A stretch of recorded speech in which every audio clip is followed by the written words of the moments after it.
Hello, good evening. स्वागत है आप सभी का। आप देख रहे हैं क्रिकेट प्रिडिक्टर में हूँ आपके साथ सुजाता। और वर्ल्ड कप 2026 में अब सेमीफाइनल की तस्वीर साफ हो चुकी है। 4 टीमें क्वालिफाई कर चुकी हैं और जो आखिरी टीम है जिसने क्वालिफाई किया है वो है इंडिया।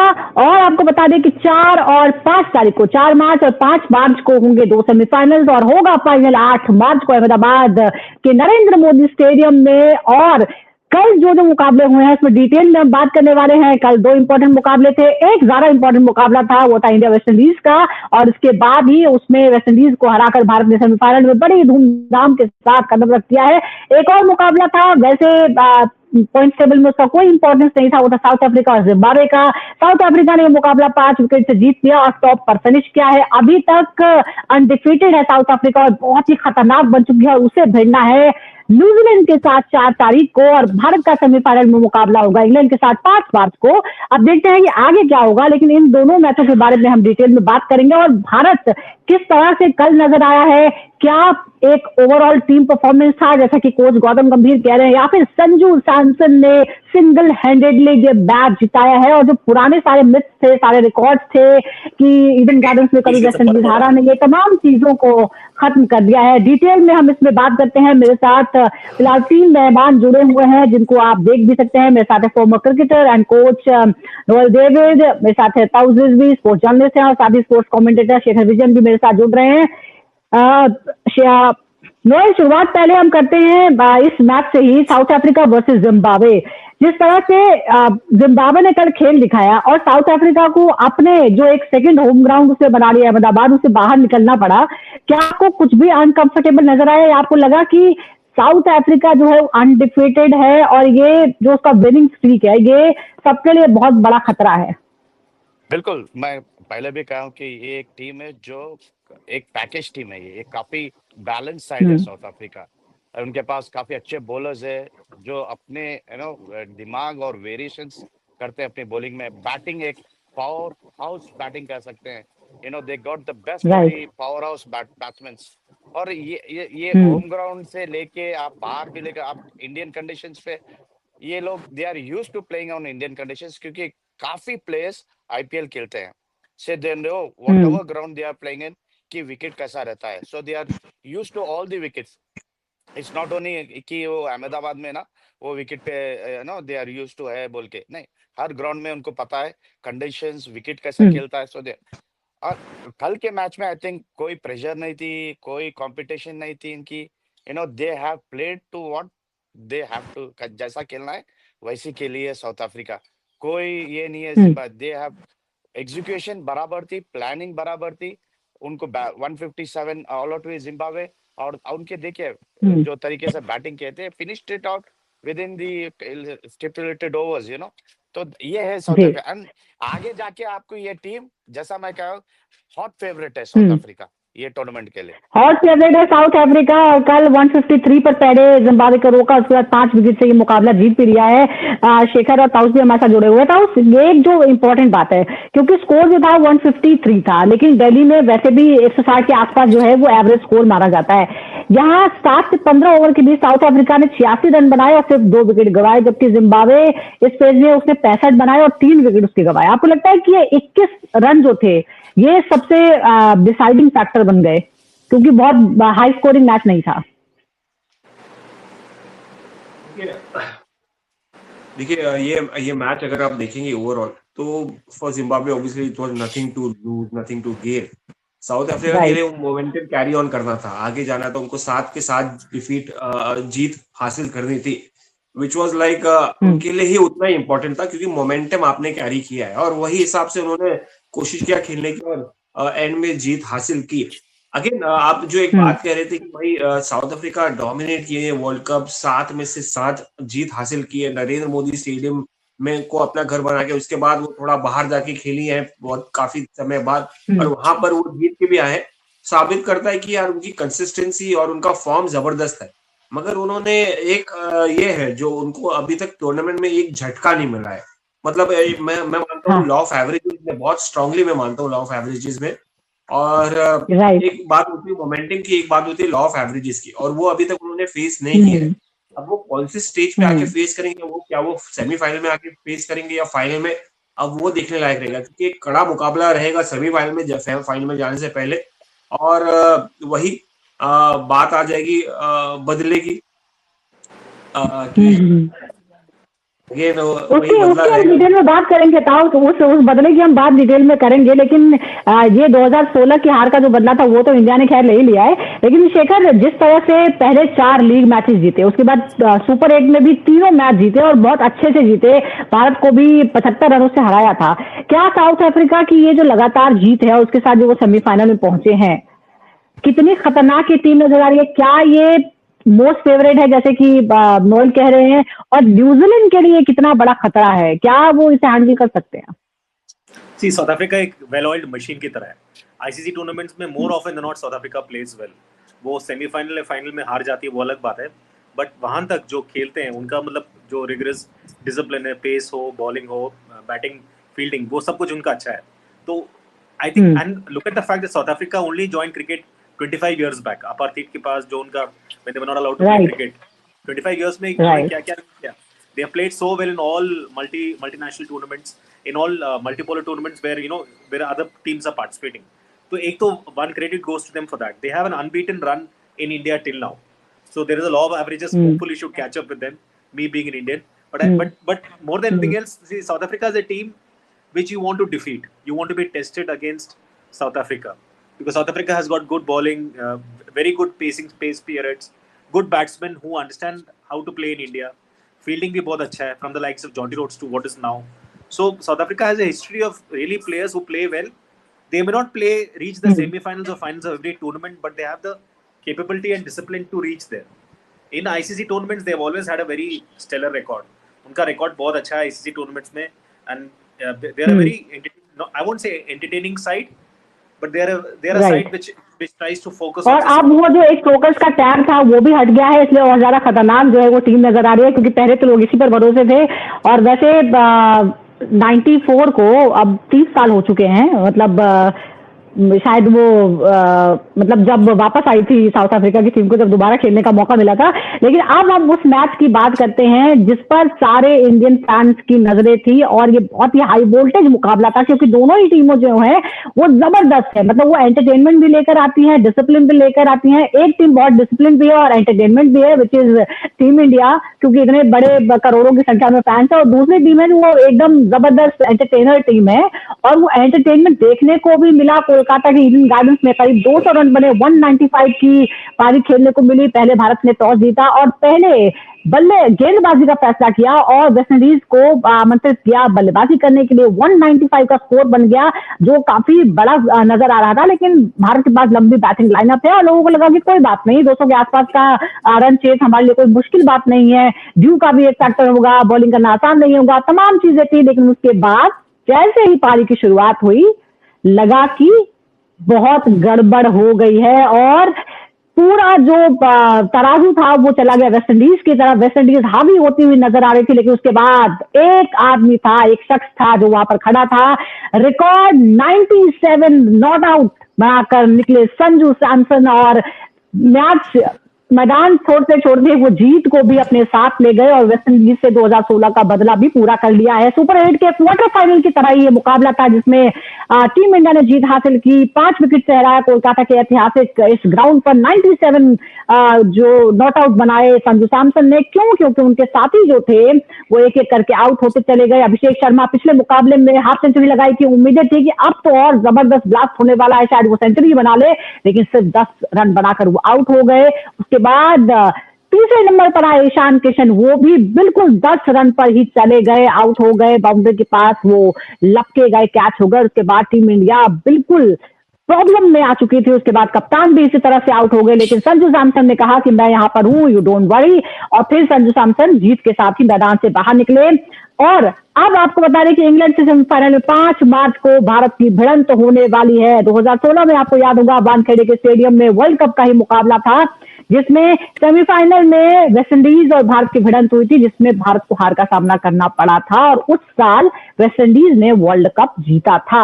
अब हम बात करते हैं कि आखिर हुआ क्या। शुरुआत अच्छी नहीं हुई थी, सिर्फ 10 रन बनाकर अभिषेक शर्मा आउट हुए, ईशान किशन आउट हुए। लेकिन जिस तरह से पारी को संभाला संजू सैमसन ने, उसकी वजह से वो मैन ऑफ द मैच भी बने। अब आगे क्या है ये बड़ा सवाल है, लेकिन उससे पहले बहुत सारी चीजें हैं जो इस दौरान डिस्कशन में रही है। नोएल, शेखर और ताउस। नोएल, सबसे पहले कल की जो जीत है वो टीम की जीत है, क्योंकि कोच जो है हमारे जीजी वो नहीं मानते। उनको जब पूछा गया तो वो कहते हैं कि ये किसी इंडिविजुअल परफॉर्मेंस की बात नहीं है, ये टीम का एफर्ट है। उनके लिए 97 भी उतना इंपॉर्टेंट है जितना कि शिवम दुबे का टफ टाइम में आकर 2 चौके मारकर स्ट्रेस को रिलीज करना।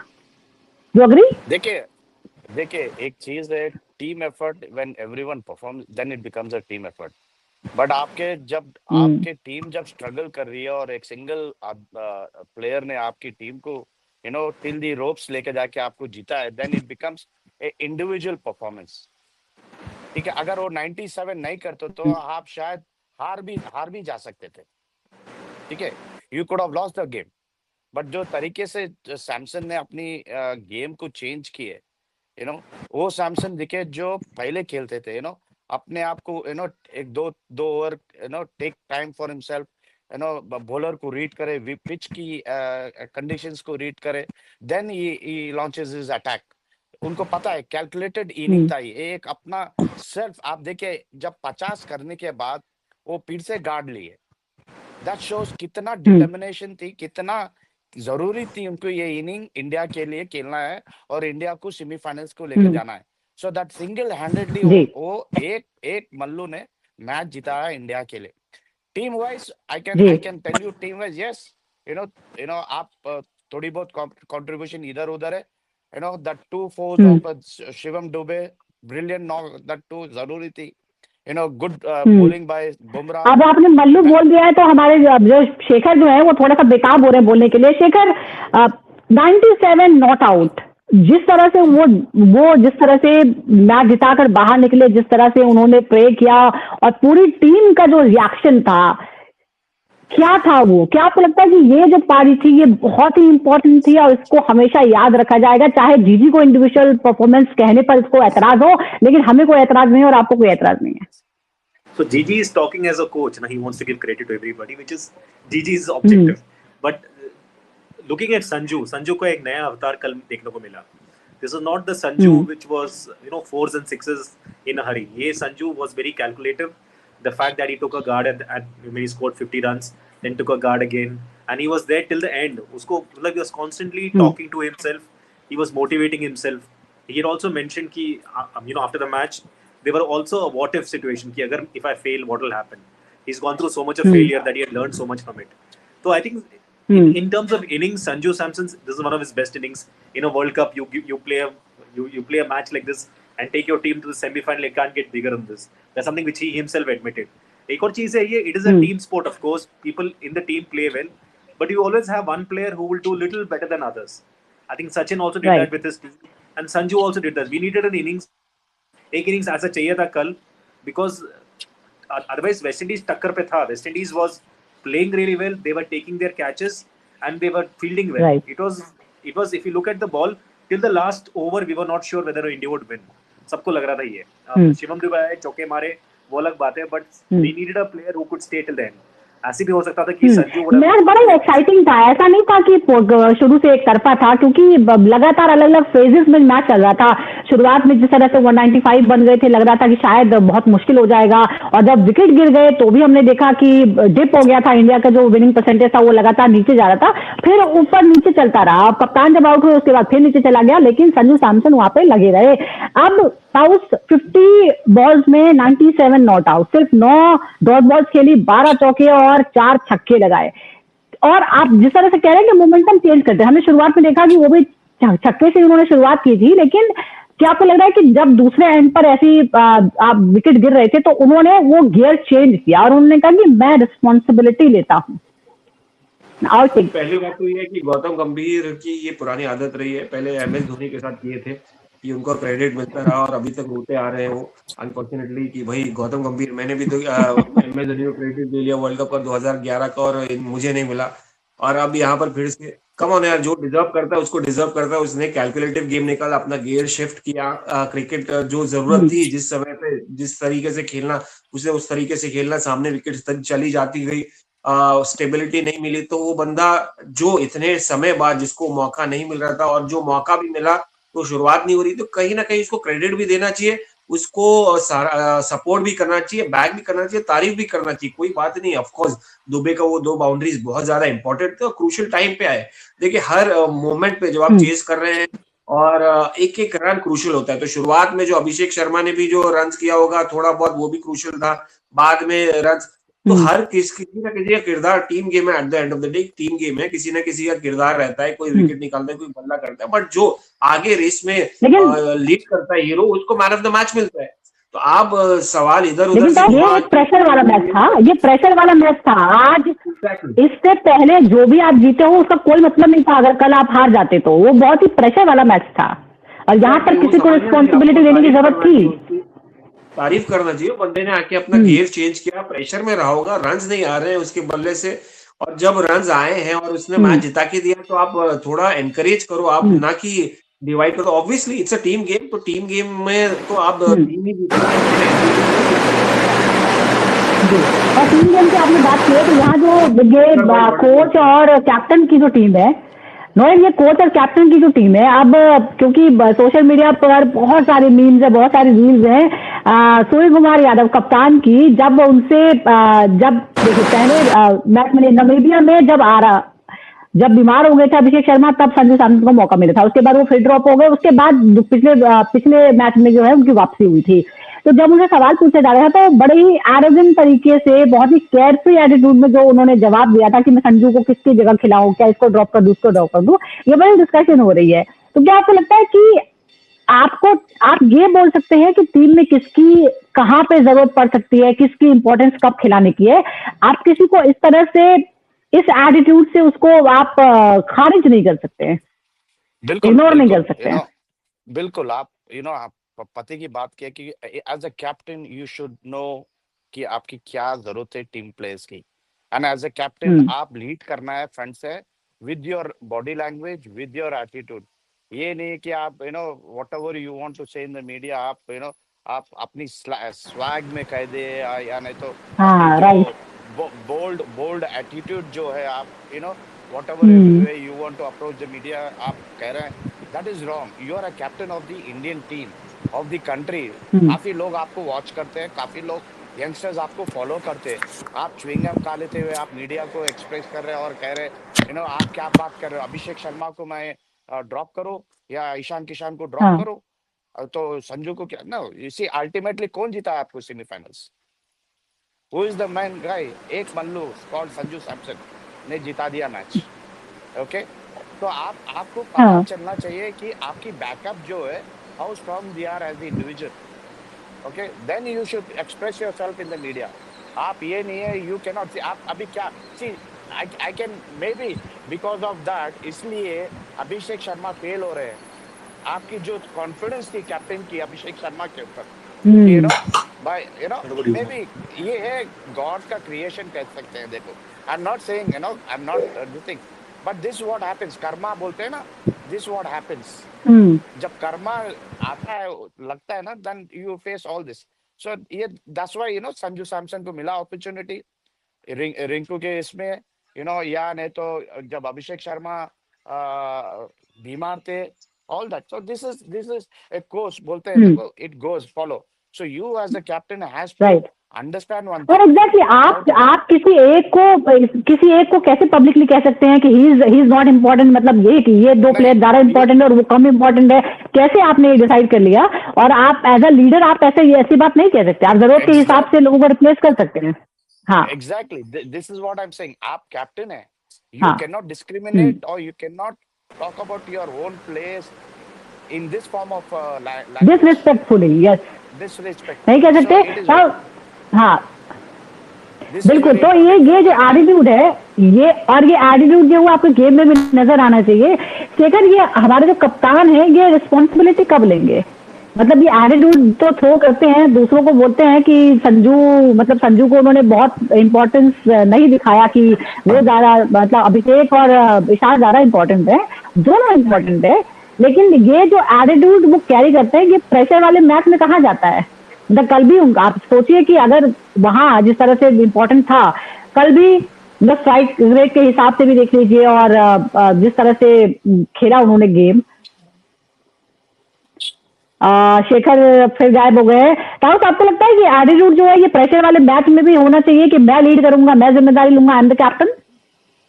अनफॉर्चुनेटली रन्स नहीं आ रहे उनके, अनफॉर्चुनेटली मैं चाहता हूँ उनको डिफेंड करना, मगर डिफेंड नहीं कर पाऊंगा, कहीं ना कहीं मुंबई बायस आ जाएगा मेरे में, but I am not able to defend him unfortunately, because runs ही नहीं आ रहे हैं। अब कहाँ तक आके डिफेंड करेंगे, कहाँ तक आके उनके कप्तानी उनकी प्रेस कॉन्फ्रेंसेस को डिफेंड करेंगे, कहाँ तक आके उनको कहेंगे कि भाई आप सूर्या देखिए आपको एक बोलना है, ठीक है, swag and all is cool, you are one of the coolest guy in the dressing room and we all love you, but again कहीं ना कहीं आपने जो एक बात कही कि यार सी देखिए एटीट्यूड बनता है He is यार, not क्रिकेटर का cool. एटीट्यूड होना चाहिए, He, गेम का एटीट्यूड है, एक तरीके sorry, positive. Taos. He is not cool. He cannot be cool. वो एक अपने आप को दिखा रहा है कि मैं ऐसा हूँ, नहीं, वो स्वैग टाइप दिखा रहा है, जो च्युइंगम खाता है, एक एटीट्यूड दिखा। He is a captain, be like Dhoni, cool बोलो तो धोनी, काम क्वाइट सर सबका अपना अपना स्टाइल है, रेस्पेक्ट।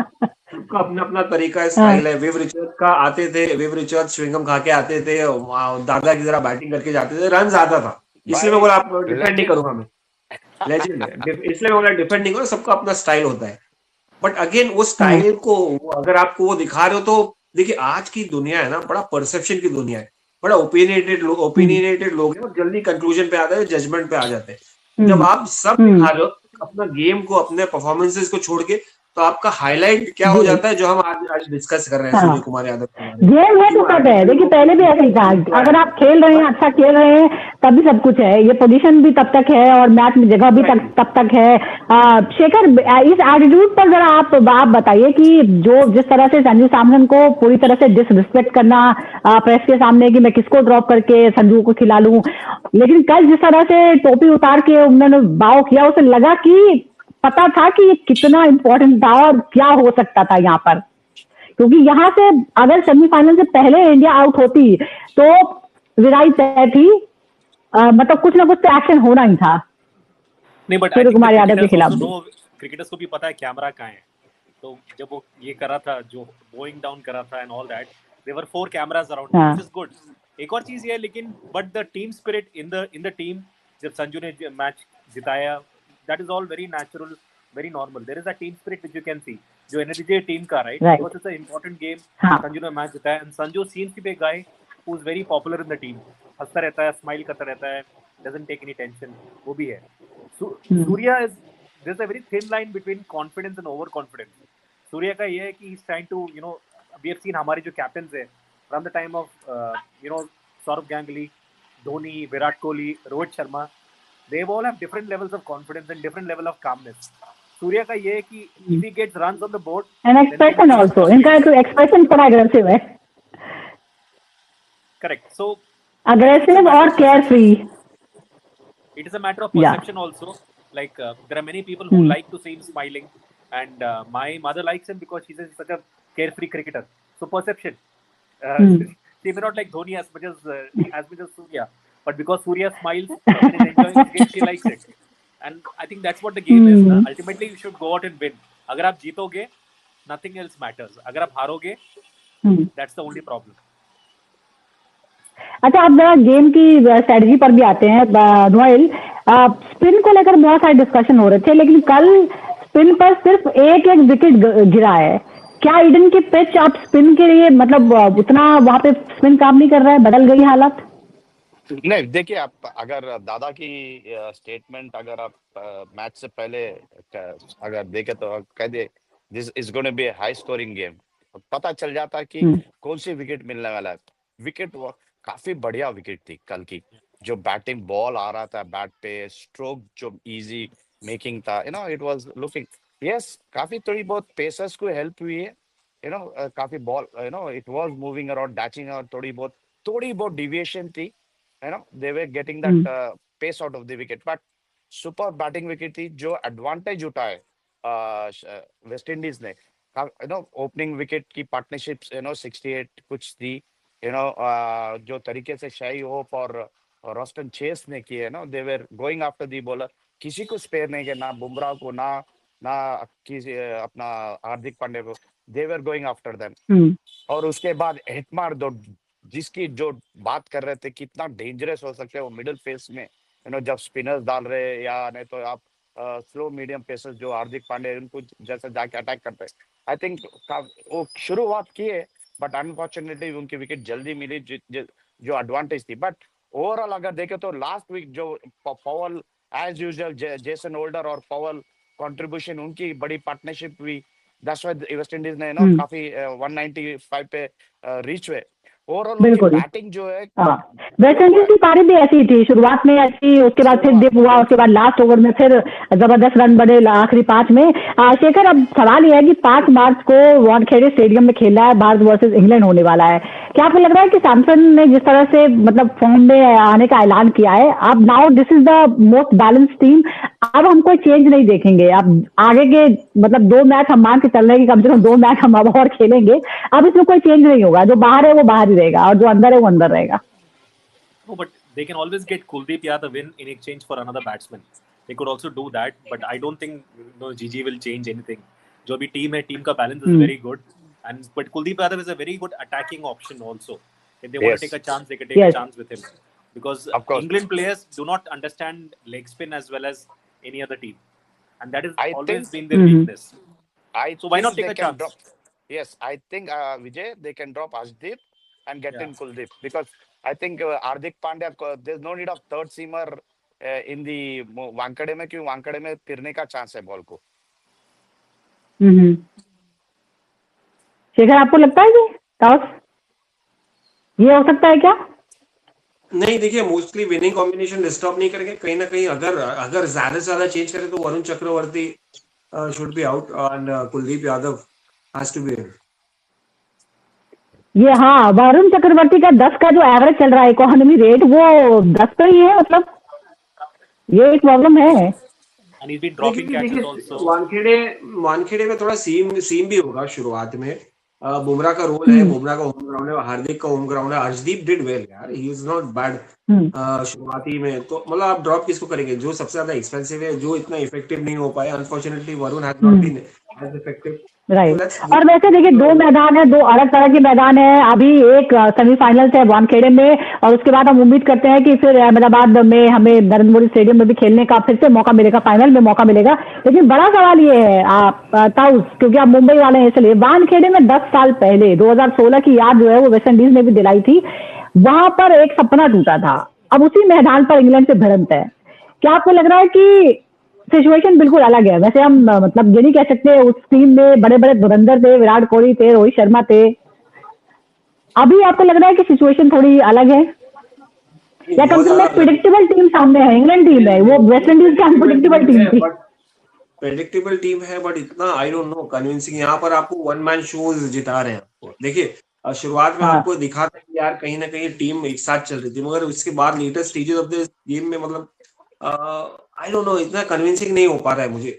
और मगर उतना भी मैं वरीड नहीं, क्योंकि सामने इंग्लैंड है, इंग्लैंड भी इतना कन्विंसिंग नहीं हो पा रही है जितना होना चाहिए, जितना पोटेंशियल उनका। मतलब दोनों बराबरी का मुकाबला है। हाँ, शायद इंडिया को थोड़ा एडवांटेज है, होम कंडीशंस ऑफ कोर्स है, होम सपोर्ट रहेगा और थोड़ा बेटर खेली है इंग्लैंड से। मगर अगेन एक कड़ा मुकाबला है, टक्कर का मुकाबला है, एक अच्छा कॉन्टेस्ट है, दोनों बैलेंस साइड है, दोनों के पास अच्छे स्पिनर्स, अच्छे फास्ट बॉलर्स है, बल्लेबाज भी उतना अटैकिंग है। मगर कहीं ना कहीं एक प्रॉब्लम जो आ रहा है, सूर्य कुमार यादव को रन बनाना इंपॉर्टेंट है। ये अपने मैदान पे आ गया, इससे ज्यादा बेटर क्या चाहिए? अपने मैदान पर रन बनेंगे नहीं तो दिक्कत हो जाएगी। नोएल, क्या लग रहा है आपको? देखिए वो पहले मैच में किए, उसके बाद आई थिंक 20, 15, 20, 30 वो चल रहा है उनकी आंकड़ा। I think it's important that एक कैप्टन भी अपना कंट्रीब्यूशन करे। यस, नो डाउट एक फेलियर होती है, but he was in peak form में थे सूर्य कुमार यादव, सडनली ड्रॉप हुआ ये past few games. We all have confidence in as a captain कि वो वापस आएंगे इन हिज बैटिंग, उनको शायद, एंड बीइंग एज ताउस के ये होम ग्राउंड है, उनकी होम सपोर्ट रहेगी, फैंस उनके रहेंगे, तो I think contribution is very important from, but overall if I see कि बैलेंस साइड है दोनों भी, इंग्लैंड एंड इंडिया भी, तो I think it is very important कि आपकी जो 11 है, जैसा आप था उसका winning combination, I think winning combination yes, right. But sometimes आप विकेट को भी देख के आप अडाप्ट होना, if it's swinging then why not यार, why not you play Siraj also, क्योंकि सिराज भी एक अच्छी बॉलिंग की है फर्स्ट मैच में, उसके बाद ड्रॉप हुए, लेकिन पूरी सीरीज में नहीं खिलाना और सडनली फिर ये खिलाना, वो प्रेशर जो है वो अलग तरह का होता है। तो we have 2 different matches and 2 different grounds. लेकिन पहले की बात करते हैं विच इज सेमीफाइनल। 5 मार्च को मुकाबला होगा वानखेड़े स्टेडियम में और टीम इंडिया पूरी तरह से तैयार है। थोड़ी सी चिंता की बात यह है कि जो टीम के जो पीक फॉर्म में रहने वाले लोग हैं, चाहे वो कप्तान सूर्य कुमार यादव हो या फिर ओपनर अभिषेक शर्मा, वो दोनों की जो फॉर्म है वो थोड़ी सी लड़खड़ा रही है। उम्मीद करते हैं कि अब संजू सैमसन से जो मोटिवेशन मिला है वो दोनों ही इसका इस्तेमाल करेंगे और सेमीफाइनल में एक जबरदस्त ऑलराउंड परफॉर्मेंस हमको देखने को मिलेगा और 1 सेंचुरी कम से कम टीम इंडिया की तरफ से आ जाएगी। संजू सैमसन 3 रन तो थोड़ा पीछे रह गए थे। इसी उम्मीद के साथ आज इस एपिसोड में इतना ही। बहुत बहुत शुक्रिया आपका नोएल काउज और शेखर हमारे साथ जुड़ने के लिए। दर्शकों का भी बहुत बहुत शुक्रिया। जल्द मिलते हैं क्रिकेट प्रेडिक्टर में। Thank you so much.